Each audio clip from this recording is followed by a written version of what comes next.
The gunshot echoed across the canyon, just as Zachariah Young realized the woman stumbling along the dried riverbed below wasn't a mirage born from the brutal Texas sun.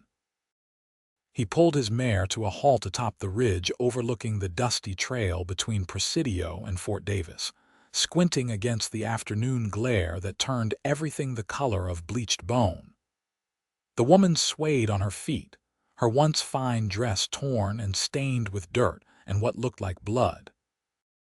Her dark hair had come loose from whatever pins had held it, hanging in tangled waves down her back. She turned in a slow circle, clearly disoriented, one hand pressed to her temple while the other clutched at her torn skirt. Zachariah urged his horse down the rocky slope, loose stones skittering beneath the mare's hooves. He kept one hand near his rifle, cautious even as his chest tightened with concern. It was 1878, and this stretch of West Texas wasn't kind to anyone, let alone a woman alone without horse, hat, or canteen. She must have heard him approaching because she spun around, stumbling backward. Her face was sunburned, lips cracked and bleeding, eyes wide with fear and confusion. She couldn't have been more than 23 or 24, though the ordeal she'd been through made it hard to tell. When she opened her mouth, only a croak emerged. "Easy now," Zachariah said, dismounting slowly and holding both hands where she could see them. At 26, he'd learned to move carefully around frightened creatures, whether they had 4 legs or 2. "I'm not going to hurt you. My name's Zachariah Young. Looks like you could use some help." She blinked at him, swaying dangerously. He moved forward just as her legs gave out, catching her before she hit the ground. She was lighter than she should have been, her breathing shallow and rapid. Heat radiated from her skin even through the torn fabric of her dress. "Water," she whispered, the word barely audible. Zachariah carried her to the shade of a scraggly mesquite tree and propped her against his saddle, then retrieved his canteen. "Slow sips," he instructed, supporting her head as he brought the canteen to her lips. "Too much too fast will make you sick."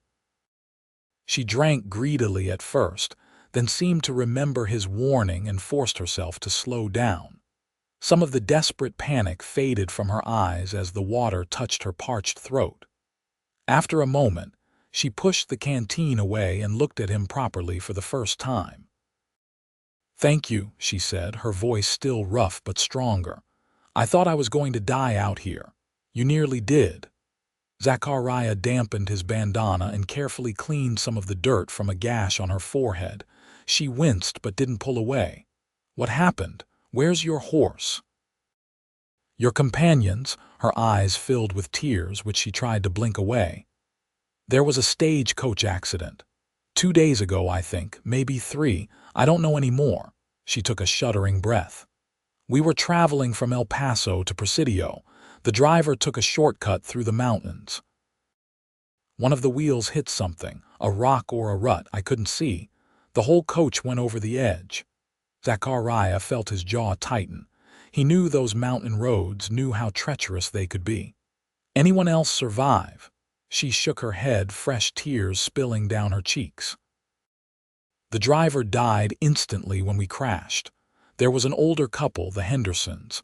They were both hurt badly. Mrs. Henderson died that night, Mr. Henderson the next morning. I tried to help them, but I couldn't." Her voice broke. "Hey, you did what you could," Zachariah said gently. "Sometimes there's nothing anyone can do."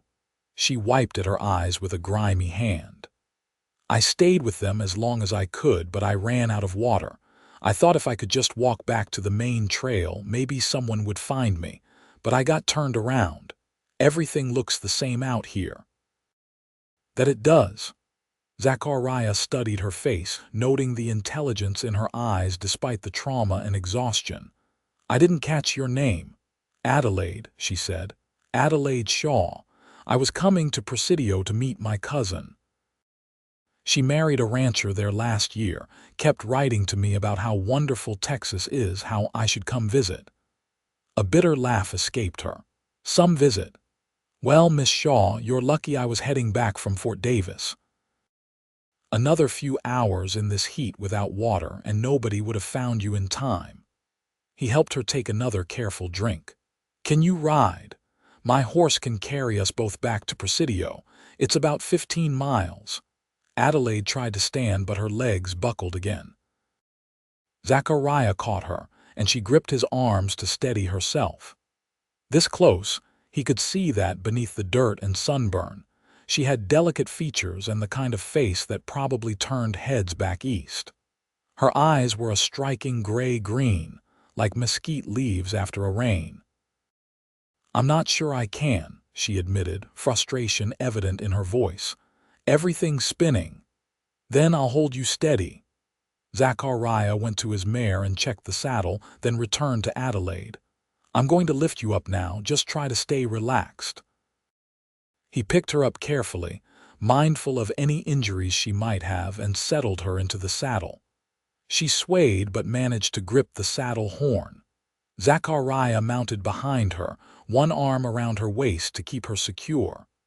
Lean back against me, he instructed. It's going to be a long ride, and you need to conserve what strength you have left. Adelaide hesitated for only a moment before doing as he suggested.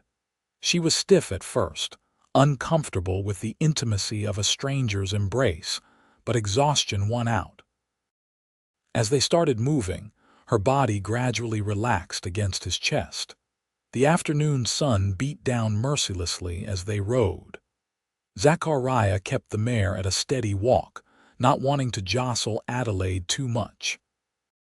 He made her drink from the canteen every half hour, and she seemed to gain a bit more strength with each sip. Tell me about yourself, Adelaide said after they'd been riding for about an hour. Her voice was still rough, but curiosity had replaced some of the despair. What do you do, Zachariah Young? Call me Zach. Most folks do. He adjusted his grip as the mare navigated a rocky patch. I've got a small ranch about 10 miles outside Presidio. Raise horses mostly, some cattle. It's not much, but it's mine. You ranch alone.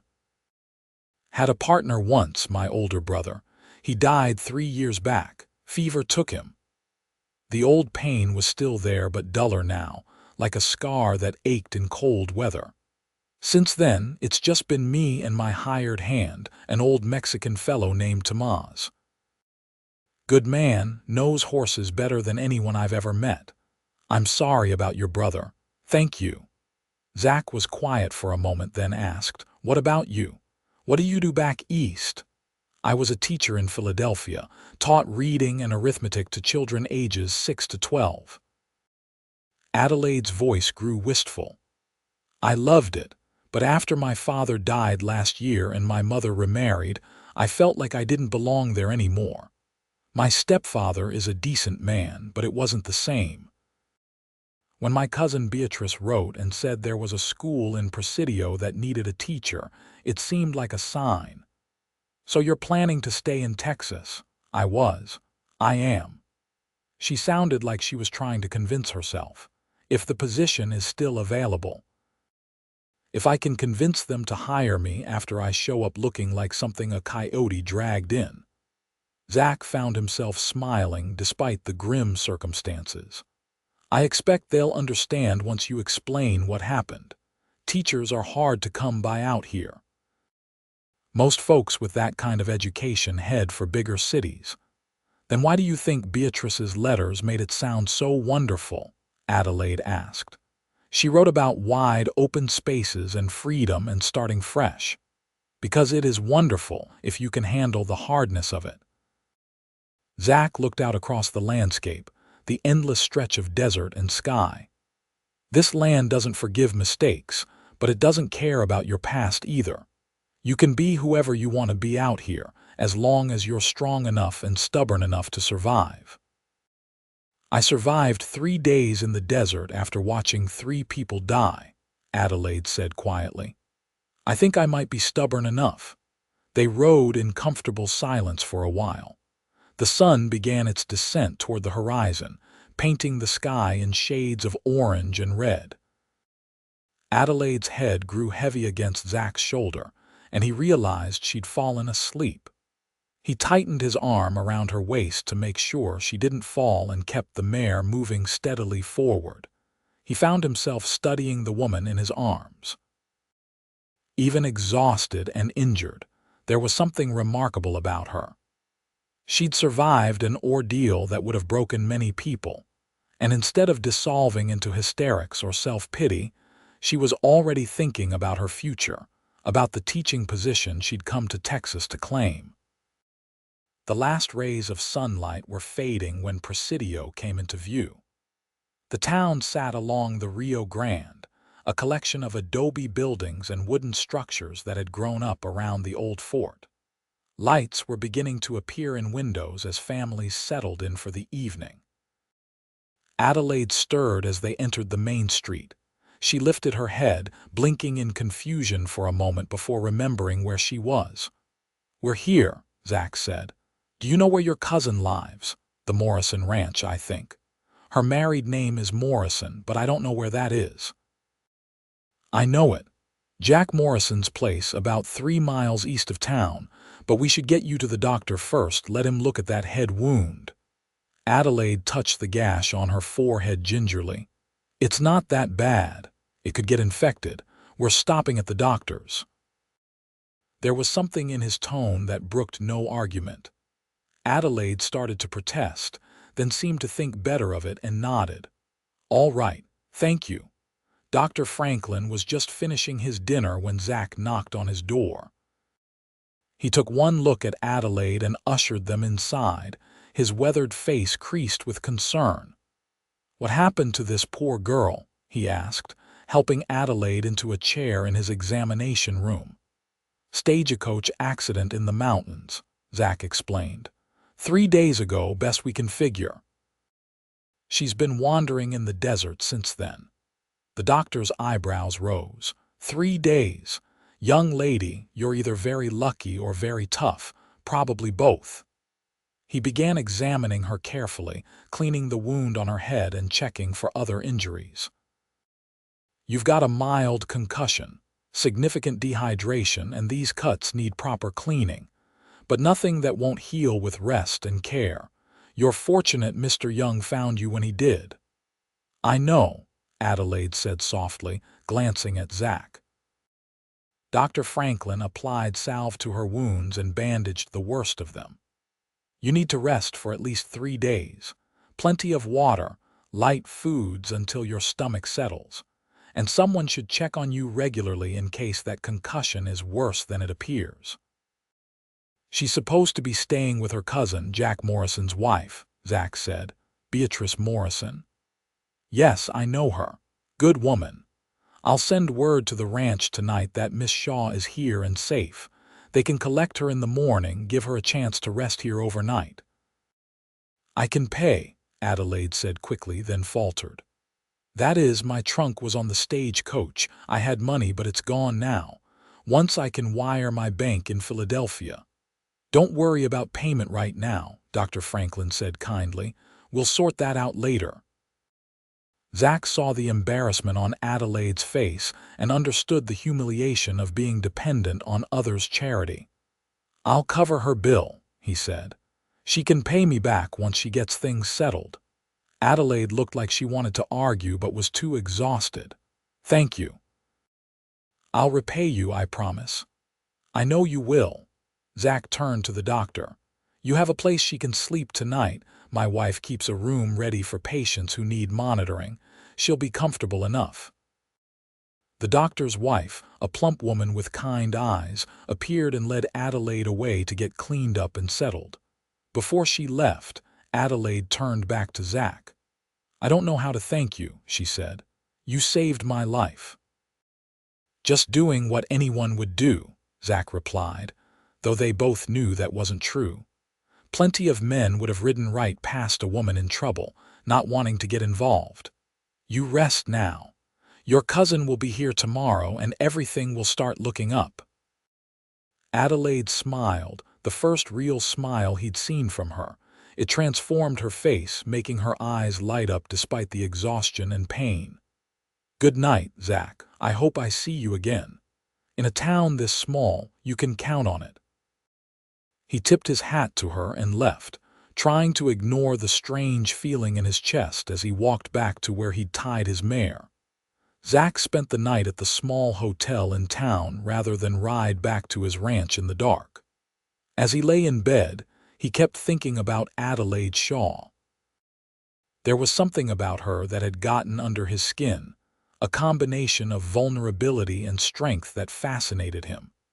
He'd found plenty of people lost or in trouble over the years, helped them, and moved on without a second thought. But Adelaide was different somehow. The next morning, Zach told himself he was just checking on a patient when he stopped by Dr. Franklin's office. Adelaide was sitting on the porch, cleaned up and wearing a borrowed dress that was too big for her.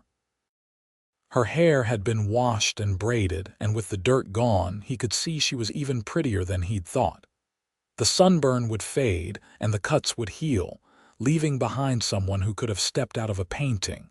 She brightened when she saw him. "Zach, I was hoping you'd come by. I wanted to thank you properly now that I'm not half dead." He climbed the porch steps and leaned against the railing. "You look a sight better than yesterday." "I feel better too. Dr. Franklin says I'm fortunate I didn't have heat stroke on top of everything else." She gestured to the chair next to her. "Sit with me. Beatrice sent word that she'll be here within the hour, but I'd like the company until then."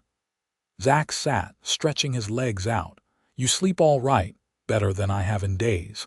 Mrs. Franklin is a wonderful woman. She brought me soup and bread last night, sat with me while I ate, told me all about Presidio." Adelaide smiled softly. "She made me feel less like a stranger in a strange land." "That's good. You'll find most folks around here are decent, willing to help when help is needed." They talked easily, about nothing important and everything at once. Adelaide asked about his ranch, and Zach found himself describing it in detail. The small house his brother had helped him build, the corrals, the string of horses he was training, the view of the mountains from the front porch.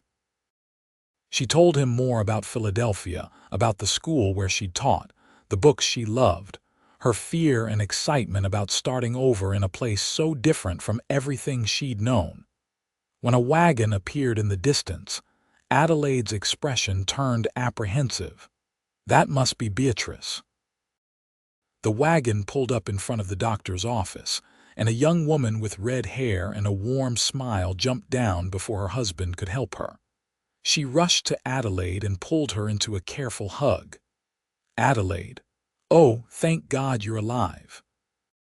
When we got the message last night, I couldn't believe it. A stagecoach accident, 3 days alone in the desert. I've been sick with worry since you were due to arrive and didn't show up." Beatrice pulled back to look at her cousin. "Are you all right? Really all right?" "I am now," Adelaide said, hugging her back. "Thanks to Mr. Young. He found me yesterday and brought me here." Beatrice turned to Zach with tears in her eyes. "Thank you. If anything had happened to Adelaide, I would never have forgiven myself for convincing her to come to Texas." "She's tougher than she looks," Zach said. "Survived 3 days that would have killed most people."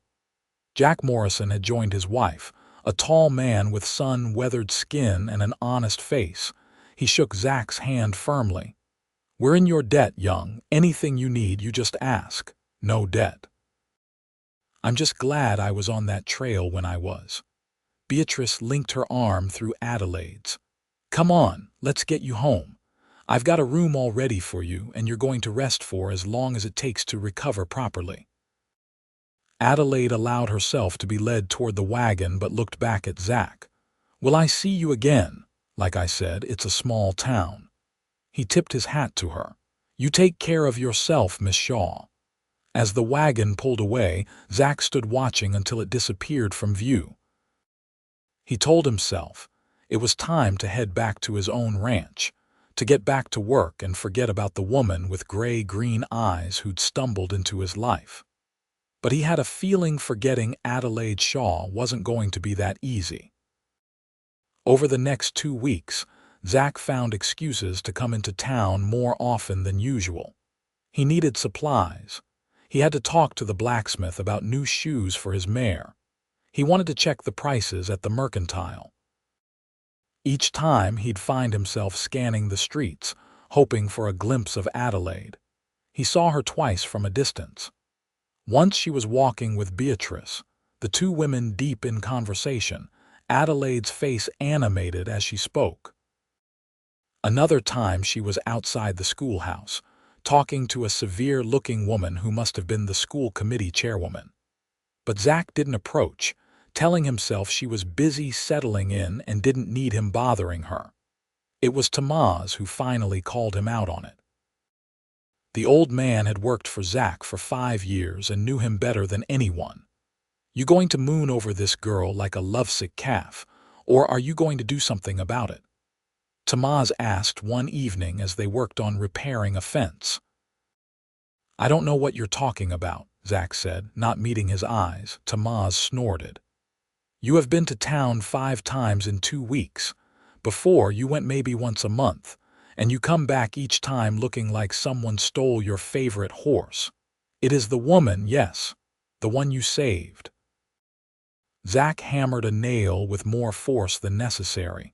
She's settling in, getting ready to start teaching. She doesn't need some rancher sniffing around. Did she say that? No, but then how do you know? Tamaz fixed him with a knowing look. After Maria died, you closed yourself off. 3 years, Zach. 3 years you have been alone, buried in work, seeing no one. Maybe this woman, maybe she is a sign that it is time to live again. Maria had been Zach's fiancée, dead from the same fever that had taken his brother. He'd loved her, had planned to marry her, and when she died, something in him had shut down. He'd thrown himself into building his ranch, into surviving but not really living. What if she doesn't want anything to do with me? Zach asked quietly. What if she does? You will never know if you do not ask. The next Sunday, Zach dressed in his best clothes and rode into town for church services. He usually skipped church, but he knew Adelaide would likely be there with the Morrisons. Sure enough, he spotted her sitting in one of the middle pews, wearing a green dress that must have been borrowed from Beatrice. The service seemed to last forever.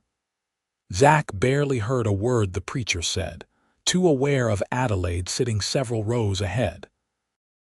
When it finally ended, people filed out into the bright sunshine, gathering in small groups to visit. Zach approached Adelaide just as she was finishing a conversation with an elderly woman. She turned and saw him, and her face lit up with genuine pleasure.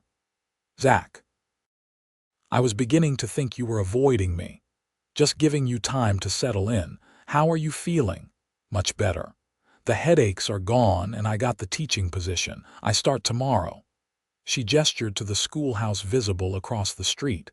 I'm terrified and excited in equal measure. You'll do fine. Those kids are lucky to have someone who actually wants to teach them. They fell into step together, walking slowly away from the crowd. I've been wanting to thank you properly, Adelaide said. Beatrice invited you to dinner twice, but you never came. Zach felt heat creep up his neck. He had received those invitations and made excuses both times, not trusting himself around Adelaide. Been busy with the ranch. Foaling season. Are you busy now? Adelaide stopped walking and turned to face him. Because I'd like to spend some time with you if you're willing.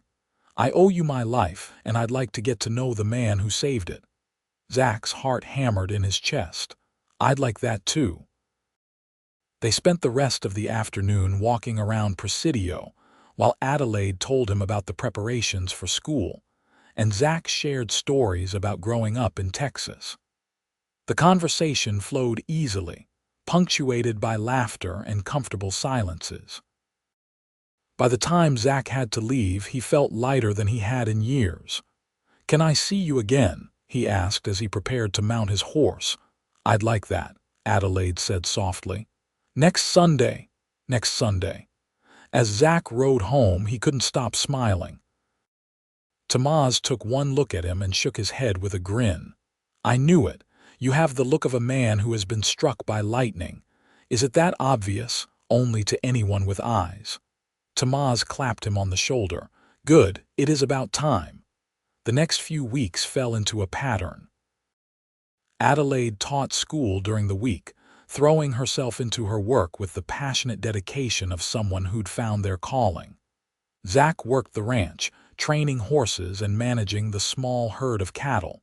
But Sundays became sacred. Every Sunday after church, they spent the day together. Sometimes they walked along the Rio Grande, talking about everything and nothing. Sometimes Adelaide would visit the ranch, and Zach would show her how to handle the horses, laughing when she squealed as a foal nuzzled her hand looking for treats. Sometimes they had dinner with Beatrice and Jack, the four of them playing cards late into the evening. With each passing week, Zach felt himself falling deeper. Adelaide was unlike any woman he'd ever known. She was intelligent and curious, asking questions about ranching and the land that showed genuine interest.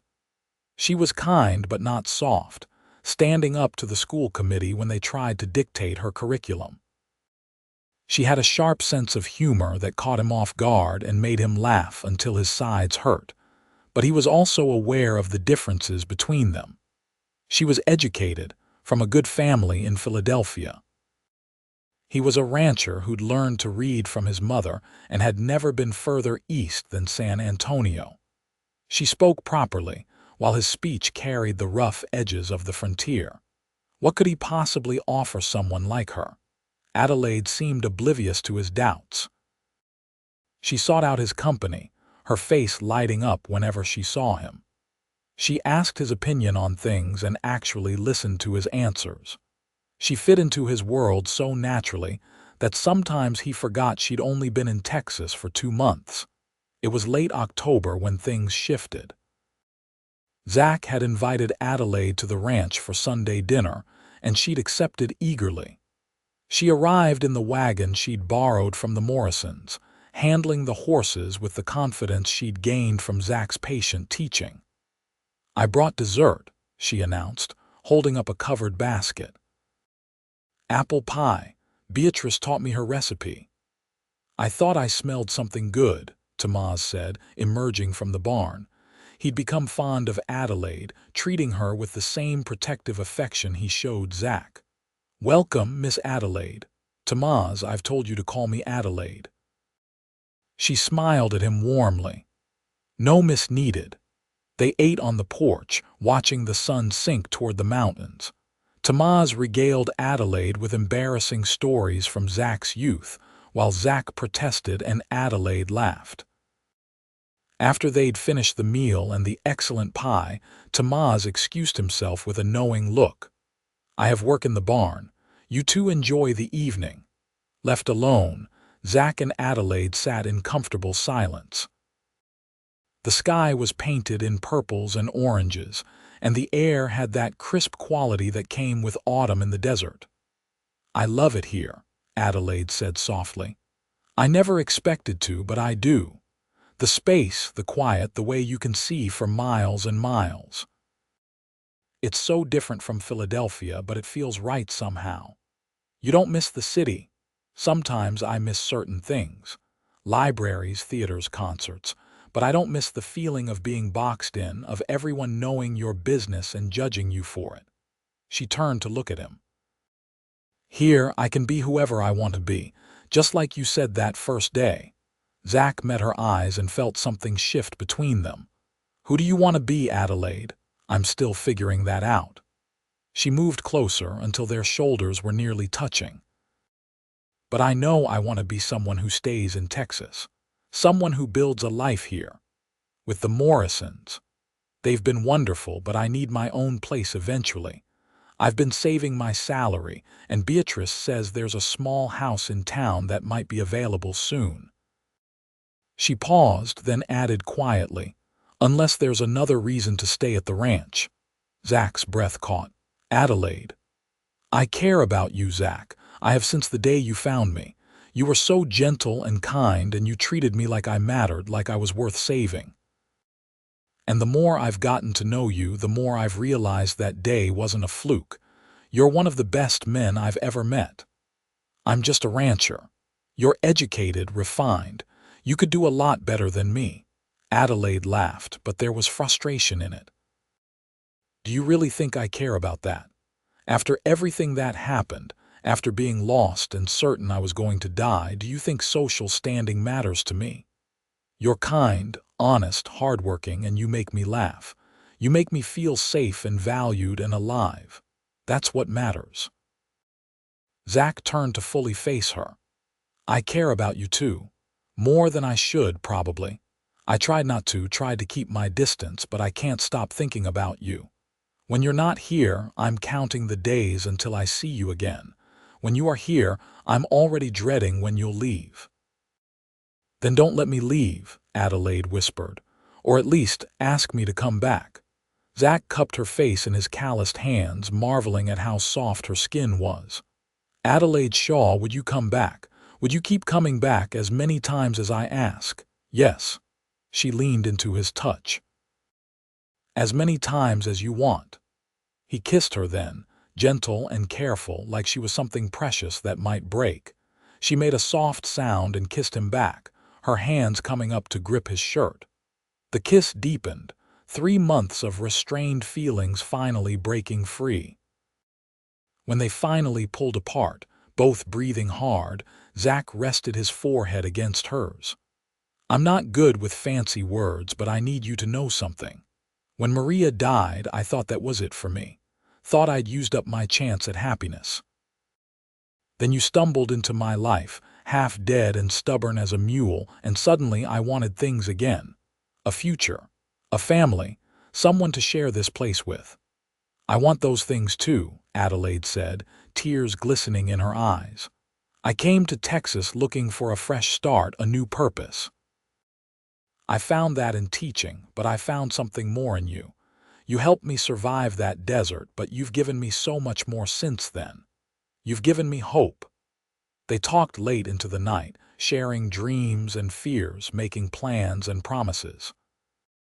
When Zach finally drove Adelaide back to the Morrison ranch in her borrowed wagon, his horse tied behind, they were both grinning like fools. "When can I see you again?" Zach asked as he helped her down. "I have school tomorrow, but I'm free in the evening. You could come to dinner at Beatrice's." "I'll be there." He kissed her once more, soft and lingering, before forcing himself to climb back into the wagon. As he drove away, he looked back to see Adelaide still standing there, one hand pressed to her lips, smiling. The next months passed in a blur of happiness. Zach courted Adelaide properly, despite their relationship having already progressed beyond the usual boundaries. He brought her flowers when he could find them in the harsh Texas landscape. He took her on picnics and taught her to ride his gentlest mare. He sat through her school recitals and town meetings, proud to be seen as the man courting the pretty teacher from Philadelphia. Adelaide transformed his house bit by bit. She started with small things: curtains for the windows, a tablecloth for the rough wooden table, books on a shelf Zach built for her. She cooked with Tamaz, the two of them creating meals that made Zach realize how poorly he'd been eating for years.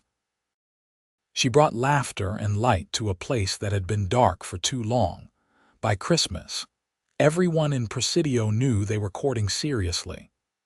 Beatrice was thrilled, already planning a wedding despite Zach not having officially proposed yet. Jack teased him about it every time they met, asking when he was going to make an honest woman of the schoolteacher. Zach wanted to propose. He had his mother's ring, saved all these years. But he wanted it to be perfect, wanted Adelaide to have a moment she'd remember forever. The opportunity came in February, during one of those perfect Texas days when the weather was warm but not hot, the sky clear and endless.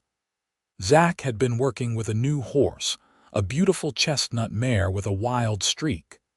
Adelaide had come to watch, as she often did on Saturdays. The mare was fighting him, tossing her head and dancing sideways. Zach was patient, using soft words and gentle hands, gradually earning her trust. Adelaide watched from the fence, her expression admiring. After nearly an hour, the mare finally calmed, allowing Zach to stroke her neck without flinching. He led her to the fence and handed the lead rope to Adelaide. "Want to try?" he asked. Adelaide's eyes widened. "Are you sure? She seems skittish." "She'll respond to you. You've got a good touch with horses." Adelaide climbed over the fence and approached the mare carefully, murmuring soft words. The mare's ears flicked forward, listening. Within minutes, Adelaide had her eating from her palm, completely at ease. Zach watched, his chest tight with emotion. This woman who'd arrived in Texas lost and broken had become someone confident and strong, someone who fit into his world like she'd been born to it. "Adelaide," he said, and something in his tone made her turn to look at him. He pulled the ring from his pocket and dropped to one knee in the dusty corral. Adelaide's hands flew to her mouth, the lead rope forgotten. The mare, well trained despite her earlier antics, stood still. "I'm not good with speeches," Zach said, his voice rough with emotion. "But I need you to know something. The day I found you on that trail was the luckiest day of my life. You were lost, and I was lost too, just in a different way. I'd forgotten how to be happy, how to look forward to tomorrow, but you changed that. You guided me back to life, to hope, to believing that good things could still happen. I love you, Adelaide Shaw. I love your strength and your kindness and the way you laugh at my bad jokes. I love how you fit into my world and how you've made it better. Will you marry me? Will you stay here and build a life with me?" Adelaide was crying, tears streaming down her face. "Yes," she whispered, then louder. "Yes. Oh, Zach, yes." He stood and swept her into his arms, spinning her around as she laughed and cried at the same time. When he set her down, he slipped the ring onto her finger. It fit perfectly, the small diamond catching the sunlight. "It was my mother's," Zach said. "She'd have loved you. I wish I could have met her. She'd have said you were too good for me, and she'd have been right." Adelaide touched his face gently. "She'd have been wrong. We're good for each other. You saved my life, and I like to think I've helped save yours too, in a way." "You did. You absolutely did." They were married in April in the small church in Presidio with half the town in attendance. Adelaide wore a dress that Beatrice and several other women had worked on for weeks, white lace and satin that made her look like something from a dream. Zach wore his best suit, newly purchased from the mercantile and only slightly uncomfortable. As they stood before the preacher, exchanging vows, Zach couldn't believe his luck. This brilliant, beautiful woman was choosing him, choosing this hard life in the Texas desert. When the preacher said he could kiss his bride, Zach did so tenderly, aware of all the eyes on them but caring only about the woman in his arms. The reception was held at the Morrison Ranch, with food and music and dancing that lasted into the night. Tamaz gave a toast that had everyone laughing and crying, talking about how Zach had been half dead inside before Adelaide arrived, and how she'd brought him back to life. "To the woman who was lost and the man who found her," Tamaz concluded, raising his glass. "And to the happiness they found together." As Zach and Adelaide danced under the stars, she rested her head on his shoulder and sighed contentedly. "Are you happy?" she whispered. "Happier than I ever thought I could be," Zach replied honestly. "You, completely. Though I never imagined my life would turn out this way. When I was lost in that desert, I couldn't see past the next hour, the next minute. I certainly couldn't imagine that the man who saved me would become everything to me. You're everything to me too." Zach kissed the top of her head. "I'd ride that trail every day for the rest of my life if it meant finding you again." They spent their wedding night at the ranch house, which Adelaide had transformed over the past months into a real home. She'd sewn curtains and cushions, planted flowers around the porch, filled the shelves with books and small treasures. It was no longer just Zach's house. It was their home. The next morning they woke wrapped in each other's arms, sunlight streaming through the window. Adelaide traced patterns on Zach's chest, her ring catching the light. "I need to tell you something," she said softly. Zach's heart skipped a beat. "What is it?" "I'm not going back to teaching after the school year ends." He pulled back to look at her. "Why not? You love teaching." "I do, but I love this more. Being here with you, helping with the ranch. The school committee has already found someone else, a young man from Austin who's eager for the position. I recommended him before I realized I didn't want to go back." She bit her lip. "Are you disappointed?" "Disappointed." "Adelaide, I'm thrilled. I've been dreading the days when you'd be in town all day and I'd be here. But are you sure? I know how much the work meant to you." "It did, and I'm glad I had the chance to do it, but this feels right.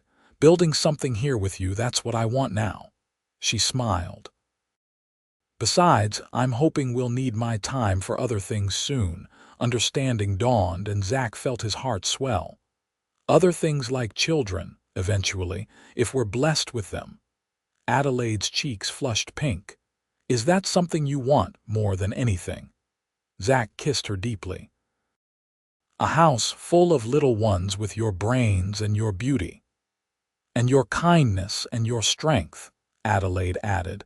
They spent the next year building their life together. Adelaide threw herself into ranch work with the same dedication she'd shown teaching. She learned to rope and brand, to doctor sick animals, to read the weather and the land. Tamaz taught her everything he knew, and she proved to be a quick study. Zach had never been happier. Coming home to Adelaide every night, waking up beside her every morning, working alongside her during the day, it was more than he'd ever dreamed of. The loneliness that had defined his life for so long was gone, replaced by a contentment that ran bone deep. They faced challenges, of course. A harsh summer drought killed some of their cattle. A bad winter storm damaged the barn roof. Adelaide got thrown from a horse once and broke her wrist, giving Zach the worst scare of his life. But they faced everything together, supporting each other through the hard times and celebrating the good ones. In the spring of 1880, Adelaide discovered she was pregnant. She told Zach one evening as they sat on the porch watching the sunset, their usual end-of-day ritual. "I saw Dr. Franklin today," she said casually. "He confirmed what I've been suspecting for a few weeks." Zach turned to look at her, hardly daring to hope. "Confirmed what?" Adelaide took his hand and placed it on her still flat stomach. "We're going to have a baby. In late October, he thinks." For a moment, Zach couldn't speak. Then he pulled Adelaide into his arms, holding her tight. "Are you sure? You're really sure?" "I'm sure," she laughed, happy tears spilling down her cheeks. "We're going to be parents, Zach. I'm going to be a father." He said it like he couldn't quite believe it.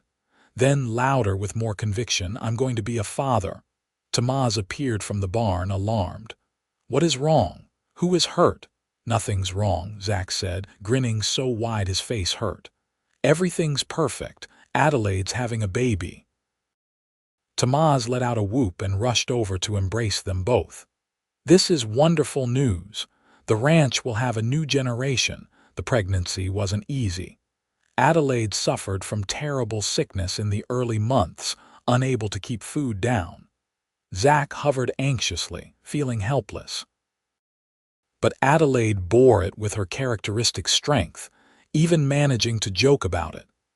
"At least I'm losing my meals in our own home and not in front of a classroom full of children," she said one morning after a particularly bad bout. As her belly grew, Adelaide had to give up some of the harder ranch work, much to her frustration.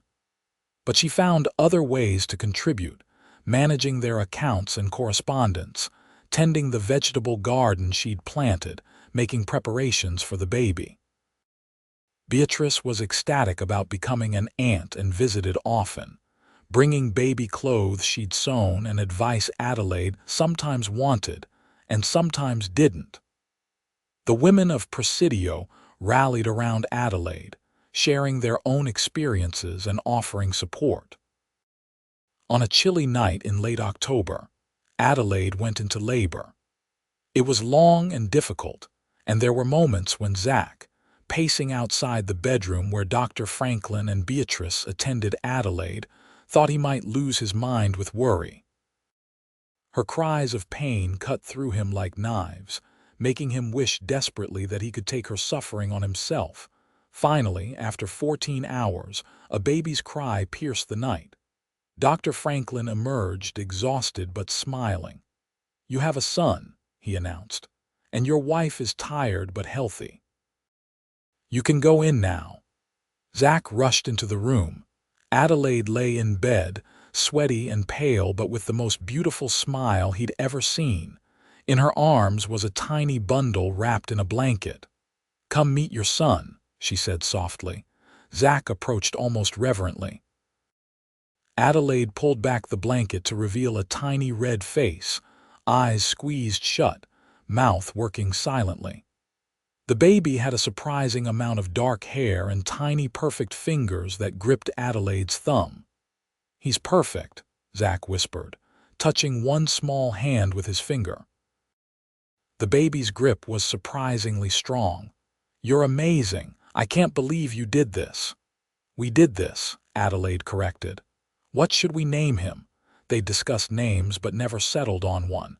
Now, looking at his son, Zach knew. "What about Matthew? It was my brother's name." "And James for a middle name after your father. Matthew James Young." Adelaide tested it out.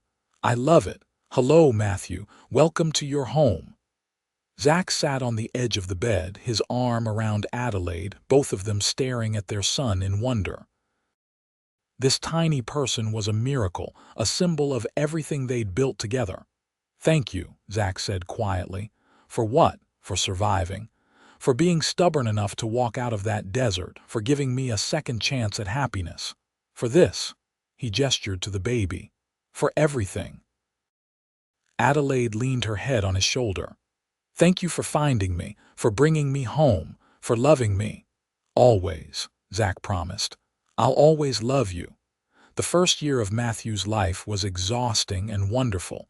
He was a healthy baby but demanding, keeping them up at all hours. Adelaide nursed him while Zach changed diapers and walked the floor during crying jags. They took turns being exhausted, supporting each other through the fog of new parenthood.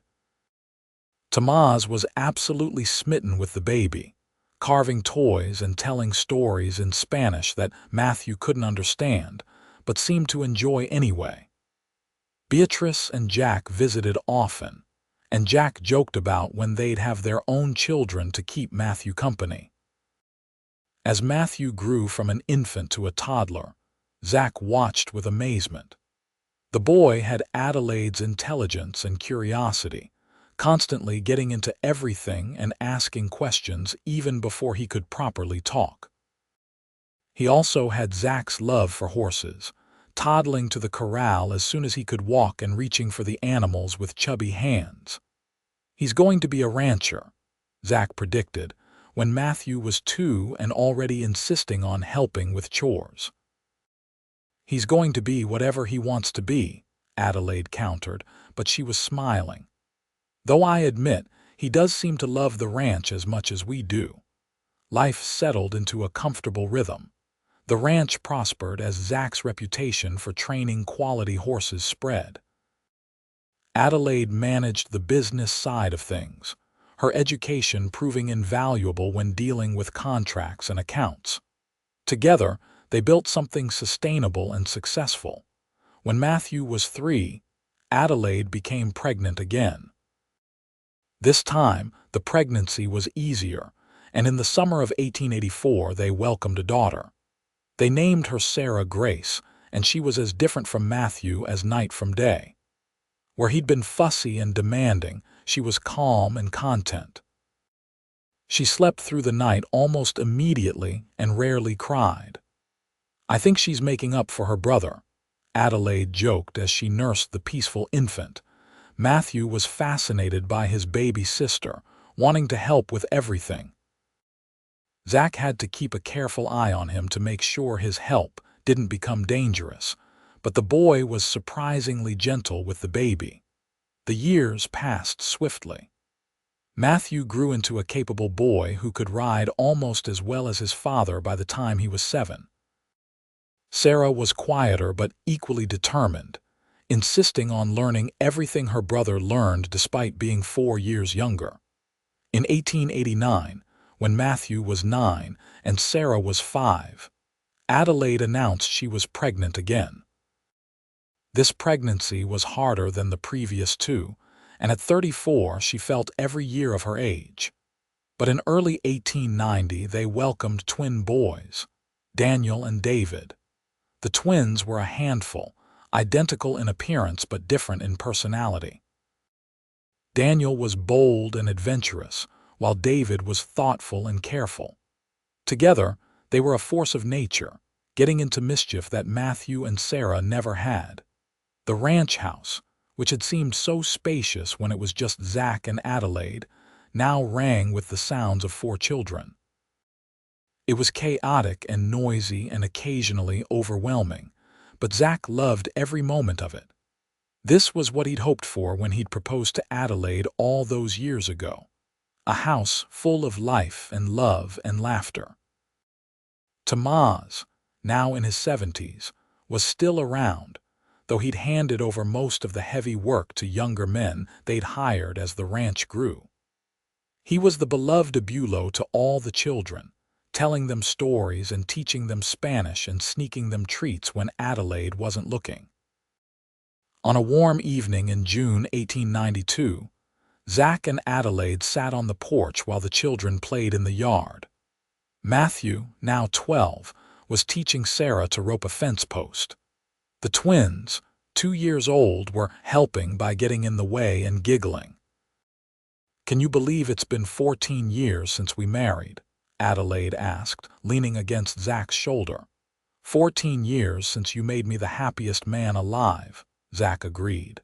"Sometimes it feels like yesterday. Sometimes it feels like you've always been here." "I feel the same way. It's hard to remember life before Texas before you." Adelaide watched their children fondly. "Do you ever think about that day, when you found me?" "All the time. I think about how easily I could have taken a different trail, how I almost didn't go to Fort Davis at all that week. If any little thing had been different, I wouldn't have found you. But you did find me, and I found you." Adelaide turned to look at him.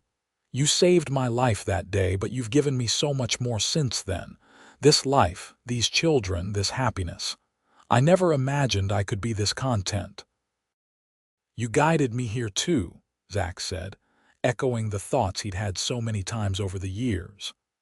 "I was lost in my own way, and you brought me home, brought me back to really living." They sat in comfortable silence, watching the sun sink toward the horizon and their children play. Matthew had given up on teaching Sarah to rope and was now showing her how to braid the rope instead. The twins had abandoned their help and were now chasing a grasshopper through the grass. "Papa," Daniel called. "Come see, big bug."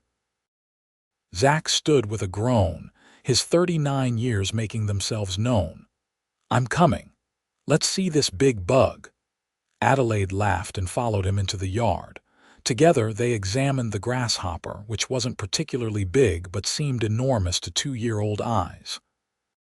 Then Sarah wanted to show them something, and Matthew needed help with a knot, and the evening dissolved into the cheerful chaos of family life. Later, after the children were in bed and the house was finally quiet, Zach and Adelaide returned to the porch. It was their time, the peaceful hour after the storm of the day when they could just be together. "I've been thinking," Adelaide said. "The children are getting older. Matthew will be a man before we know it. Maybe we should think about expanding the house, giving them more room." "We can do that," Zach agreed. The ranch is doing well enough that we can afford it. What did you have in mind? They talked about additions and improvements, about the future of the ranch and their children's education. It was a conversation they'd had many times, planning and dreaming together. Sometimes I still can't believe this is my life, Adelaide said eventually. That terrified girl lost in the desert, she couldn't have imagined this. She was just trying to survive one more hour, one more day. That terrified girl was already strong, Zach said. She just didn't know it yet. She survived an accident that killed 3 other people. She walked for 3 days in the desert with no water and no help. She was a survivor long before I found her. Maybe. But you gave me a reason to survive beyond just stubbornness. You gave me hope for what came after. Zach pulled her close and kissed her forehead. We gave each other hope. That's what love is, I think.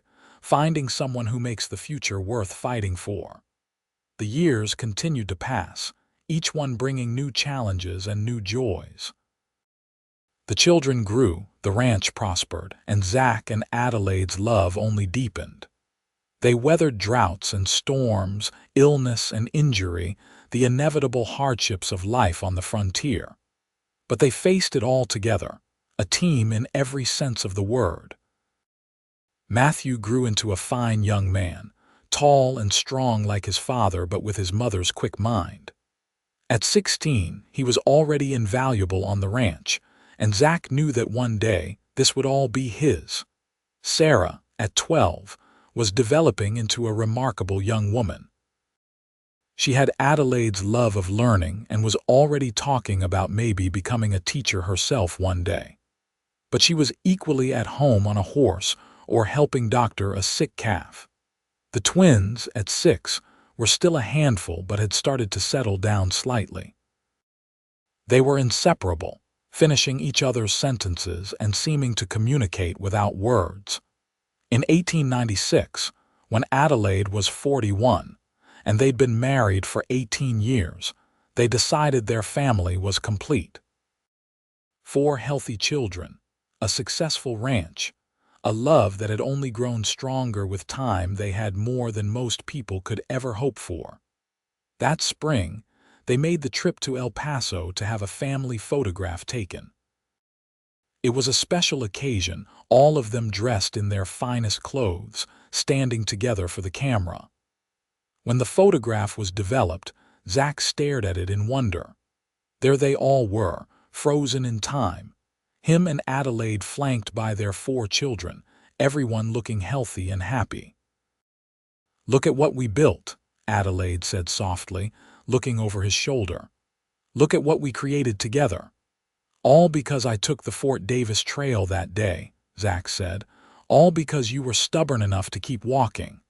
All because you were kind enough to stop and help a stranger."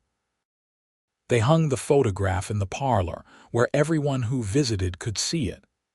It was a testament to their journey, from that first desperate meeting on a dusty trail to this. A family, a legacy, a love that had transformed both their lives. Tamaz passed away peacefully in his sleep in 1897, at the age of 79. His death hit the whole family hard, but especially Zach, who'd known him for over 20 years. They buried him on a hill overlooking the ranch he'd helped build, with a headstone that called him a friend and family. "He was happy here," Adelaide said as they stood by his grave after the funeral. "The children were below at the house, being watched by Beatrice.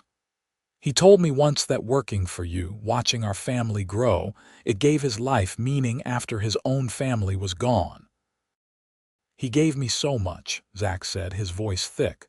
"Not just help with the ranch, but friendship, advice when I needed it. He was the one who pushed me to court you properly instead of just mooning around. Then I owe him everything too." Adelaide took Zach's hand.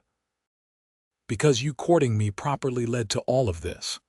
Life went on as it always does. Matthew began courting a girl from town, a rancher's daughter with a sweet smile and a practical nature. Sarah continued her education, excelling in her studies.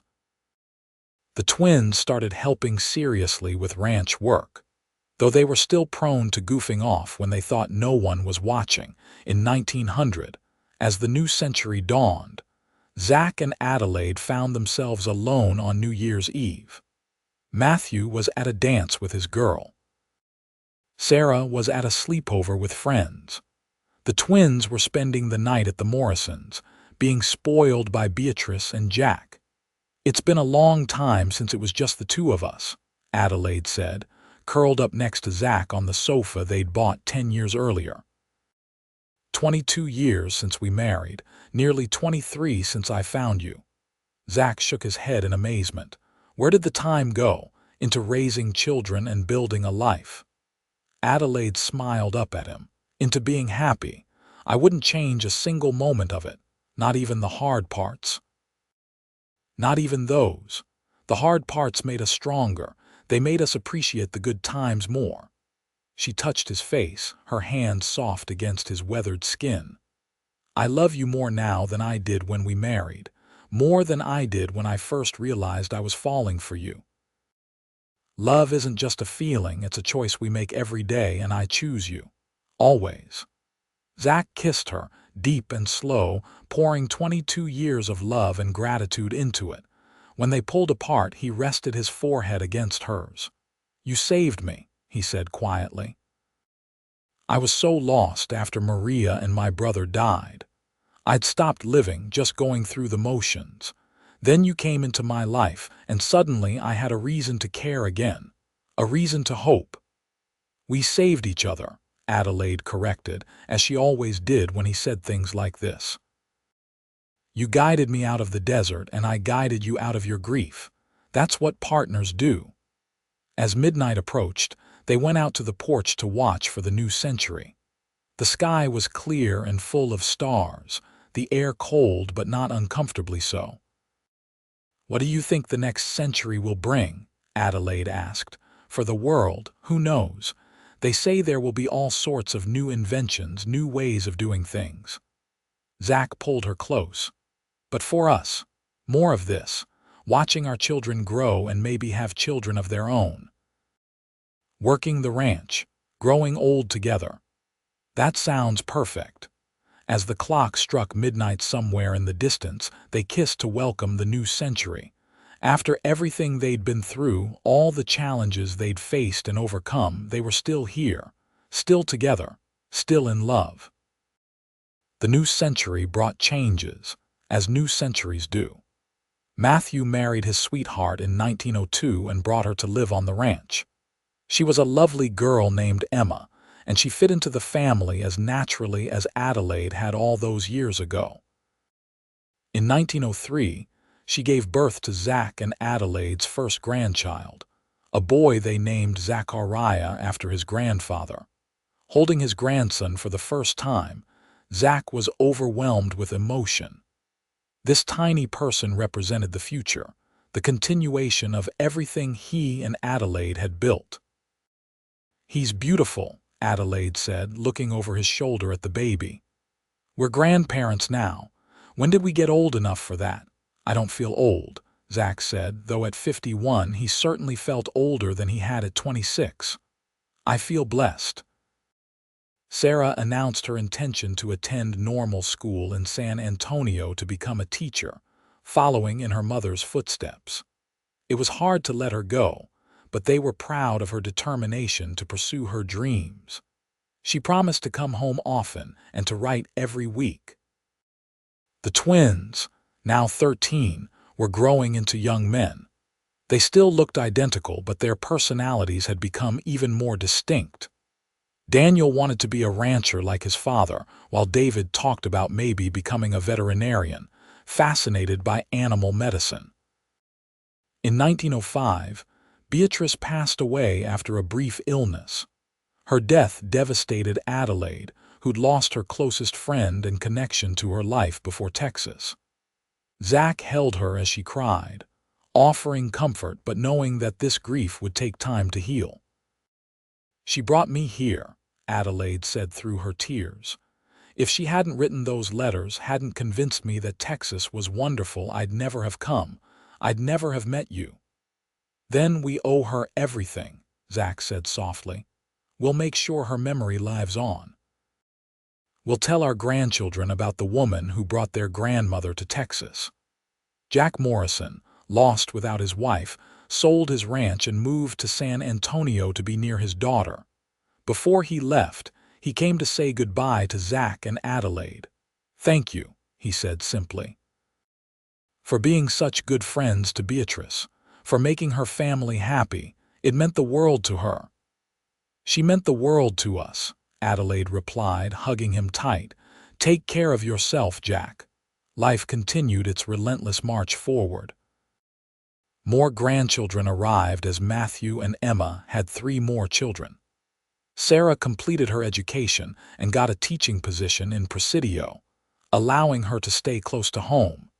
She met a young lawyer who'd moved to town, and they courted for a year before marrying in 1907. The twins both stayed on the ranch, Daniel working full-time with his father and Matthew, while David divided his time between ranch work and studying veterinary medicine through correspondence courses. In 1910, Zach and Adelaide celebrated their 32nd wedding anniversary. They were in their 50s now, their hair gray and their faces lined, but their love was as strong as ever. 32 years. Adelaide marveled as they sat on their porch, where they'd spent countless evenings over the decades. Sometimes it feels like we just got married. Sometimes it feels like we've been together forever. Both are true in a way. Zach took her hand, his thumb rubbing over her wedding ring, worn thin after all these years. "Every day with you feels like a gift, but you're also so much a part of me that I can't remember what life was like before you." "I can remember," Adelaide said softly. "I remember being lost and afraid, certain I was going to die alone in the desert. Then I remember you appearing like an angel, offering water and kindness. That was the moment my real life began. Mine too. I was lost in a different way, but just as surely. You brought me back to life, Adelaide. You showed me that it was okay to love again, to hope again, to let myself be happy." They sat in silence for a while, comfortable in the way only long married couples can be. The ranch spread out before them, bathed in the golden light of late afternoon. They could see Matthew and Daniel working with some horses in the corral. Emma was hanging laundry while keeping an eye on the younger grandchildren playing in the yard. In the distance, they could hear the sounds of cattle and the wind through the mesquite trees. "We built something good here," Zach said. "Something that will last beyond us." "We did." Adelaide leaned her head on his shoulder. "And it all started because you were kind enough to help a stranger, because you saw someone in need and didn't ride past. I'll never regret that decision, not for a single moment." As the sun began to set, painting the sky in brilliant oranges and purples, their grandchildren ran up to the porch, demanding stories. Zach and Adelaide smiled at each other and made room for the little ones to crowd around them. "Tell us about when you met Grandma," little Zachariah demanded. He was 7 now and had heard the story dozens of times but never tired of it. "Well," Zach began, "it was a hot day in the summer of 1878, and I was riding home from Fort Davis." As he told the story, Adelaide watched him with love in her eyes. After all these years, all these tellings, he still made it sound like an adventure. The grandchildren listened with rapt attention, even though they knew how it ended. "And that's how your grandmother and I met," Zach concluded. "I guided her home and she guided me to happiness." "That's so romantic," one of the granddaughters sighed. "It is romantic," Adelaide agreed. "But it's also true. We saved each other that day and we've been saving each other ever since. That's what love is, children. Finding someone who makes you better, who gives you a reason to be your best self." As the evening wore on and the grandchildren were called home for dinner, Zach and Adelaide remained on the porch. The stars were beginning to appear, bright and clear in the vast Texas sky. "Do you think we'll have many more years like this?" Adelaide asked quietly. "I hope so, but however many we have, I plan to spend every one of them loving you." Zach kissed her temple. "You're my miracle, Adelaide, my second chance. I'll never take that for granted. And you're mine. The cowboy who found me lost on the trail and gave me a home, who gave me a family and a purpose and more happiness than I ever dreamed possible." They stayed on the porch until the stars filled the sky, holding hands and counting their blessings. They had faced death and loss, hardship and heartache, but they had faced it all together. They had built a life out of a chance meeting on a dusty trail, transformed a moment of crisis into decades of love. The ranch would continue after them, passed down through their children and grandchildren. The story of how they met would be told and retold, becoming family legend. But the real legacy wasn't the land or the stories. It was the love they'd built, the family they'd created, the proof that even in the harshest circumstances, even when all seems lost, hope and happiness can bloom. As they finally went inside for the night, Zach pulled Adelaide close one more time. "I love you," he whispered. "Today, tomorrow, and forever." "Forever," Adelaide agreed and meant it with every fiber of her being. They had been lost, both of them, in different ways. But they had found each other, and in doing so, had found everything that truly mattered. The cowboy and the woman from the desert had built a love story for the ages, one that would endure long after they were gone, a testament to the power of kindness, courage, and the kind of love that transforms lives. And so they lived, surrounded by family and filled with gratitude, cherishing each day as the gift it was. Their story had begun with one man's decision to stop and help a stranger, and it had grown into something beautiful beyond measure. They had guided each other home, and in that home, they had found happiness that would last a lifetime and beyond.